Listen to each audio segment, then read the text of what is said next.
Lauk klasik macam ni memang memikat selera. Rasa pedas-pedas dengan masam tu memang best. Jom. Mula-mula Nina gorengkan ikan dulu. Tak kisahlah kan, goreng ikan yang korang suka lah. Lepas tu kita tumiskan bawang putih bersama dengan halia sikit. Nina bagi garing dululah. Baru Nina masukkan bawang besar macam ni. Okey, lepas tu Nina masukkan lada. Nina suka buat pedas-pedas sikit biar ada balance rasa dengan masam tu ya. And then barulah Nina masukkan asam jawa. Nina gunakan asam jawa extra masam ni. Okey, lepas tu masukkan air.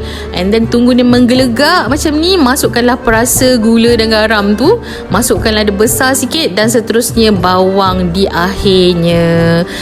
Tunggu dia menggelegak lagi, barulah Nina masukkan ikan yang kita dah siap goreng tadi dan gaul-gaul rata dan siap ikan goreng masak asam jawa.